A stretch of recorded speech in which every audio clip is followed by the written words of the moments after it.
ndax nee nañ moom rek moo leen di jëriñ tey ëllëg. wax nañu it ne xooluñu fenn dégluñu fenn gisuñu lenn sa jëmm ji lañu xool moom la ñuy déglu. lii dañu def ko muy siyaar boo xam ne at mu jot dañ koy def bu liggéeyee ba at mu jeex ñu ñëw siyaare la ndax nga jàkkaarloo mbooloo mépp xool leen bëtub yërmaande bi nga xam ne moo taxoon Sëriñ Tuubaa di wax fa nazra al-hubbi min ash-shaykhi ila muridihi bil mazaaya wal ulum. Sëriñ Tuubaa laa wax ne bëtub sëriñ mu xool ko taalibe bëtu yërmaande bëtu cofeel nee na loolu day ak yëkkati ko lay doon ci télé bi nee na ay ngëneel lay doon ci télé bi nee na kon teew nañ fi tey jii ngir bëgg nga xool leen bët boobu. siyaar bi tam dañ ko teg ci li Sëriñ Tuubaa waxoon rek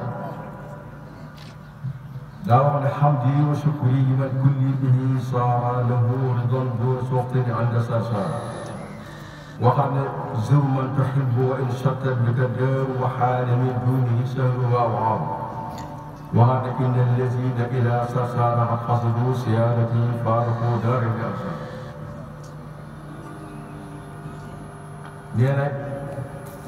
nee nañ yooyu nga xam ne moom la Sëriñ Tuubaa wax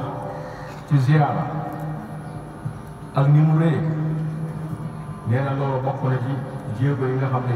tax nañu jóg tey yi boole ko seenu liggéey. nee na wax na ba Sëriñ Tuubaa waxee loolu ca Sarsara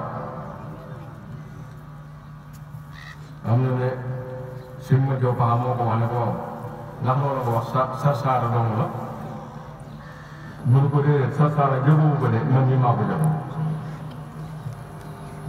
nee nañ yaa fii seen Sëriñ Tuubaa tey ci kër Basse Diop yi kon nee na noonu ñu ngi koy bëgg bu baax a baax di sàpp sa ngërëm it lépp loo xam ne sa bëgg-bëgg la neen nañ ko xam fas nañ ci yéene taxaw na ko bëggee ndax nee na ab murit kat warta bëgg leneen lu ngërëmul suñu borom isil muridu laa yurdi abada gayra ridwaa rahmaani haysu xadaa loolu sëñ bi moo ko wax. nee na loolu ko tax na ñu ngi sàkku ngërëmul yàlla da ko jaaree si yow. gannaaw bu loolu jàllee dañuy wax sàkku ay kàddu jëme ko ci sunu mbokki taalibe yii nga xam ne ñoom la bokkal liggéey ma dina seedeel ne man ni sant naa leen bu baax a baax ndax ñu ngi dox doxin woo xam ne nii doxin wu am solo la mu positif noo ko daa ànd ak ñoom di dem ak dikk te léegi mel ne suñu dem gàtt